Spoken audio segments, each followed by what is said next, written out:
questions if you have any.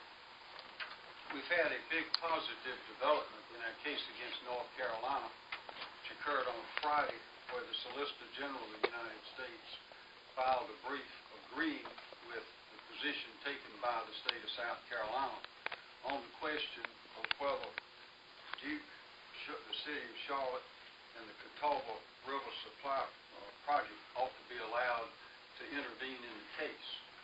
Our position was and is that the two states are sovereign and that they can litigate all issues that need to be litigated. But as you know, Charlotte, the city of Charlotte, and the Catawba River Supply Project all sought to be allowed to intervene, and the special master who was appointed by the U.S. Supreme Court allowed them to intervene. Well, we are now challenging that, and we ask the Supreme Court to allow us to file briefs to challenge essentially the finding of the trial court on that. The Supreme Court allowed that, and now the Solicitor General has filed a brief agreeing with our position. This is a very big development. The Solicitor General, as you know, handles all appeals involving the United States to the U.S. Supreme Court. Nobody else handles appeals for the United States government to the U.S. Supreme Court. And the reason that this is the Solicitor General is interested in the case is because this is an interstate river. This is a river of the United States. It flows through our two states and is very important to us. And it states in the brief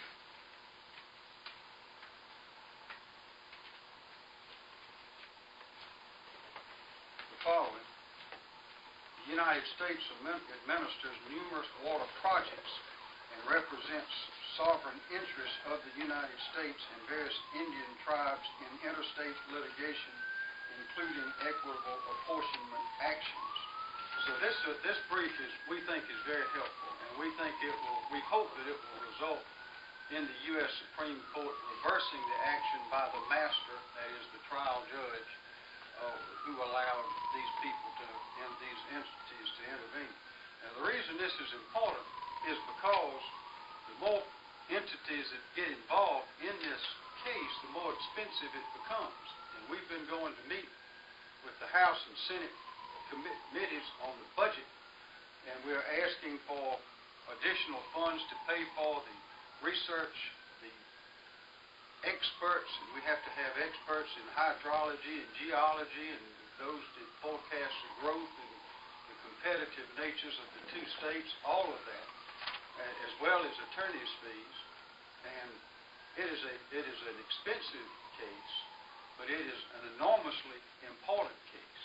And the results of this case may very well set precedent for the water usage in our area, in this region of the country, for decades to come. So there's not a more important case in South Carolina right now, perhaps even in the country, concerning something as critical as water. So this is a very important case, and when we began it, we explained to the General Assembly how much we believed it would cost, what would be involved, and we've kept the leaders up to date periodically through meetings, conversations, as well as letters. And so this is not a surprise, but we are attempting now to convince the General Assembly that this case must receive an appropriation to go forward. And if it does not receive the appropriation that we've asked for, then it will be a disaster, not only for the state of South Carolina, but in this instance, but also in many instances to come.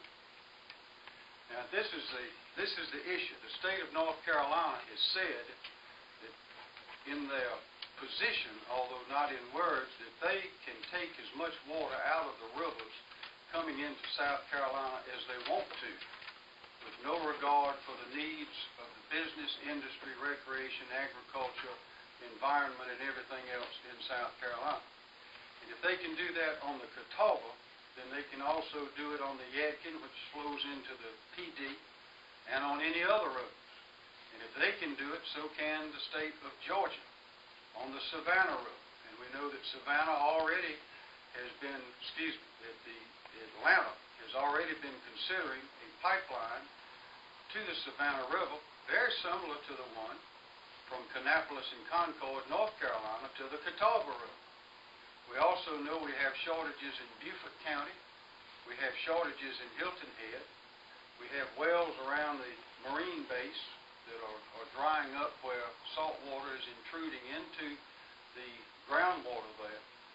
And it's because the city of Savannah is pumping water out of the Floridan aquifer. There's also a lot of water being taken out of the Savannah River.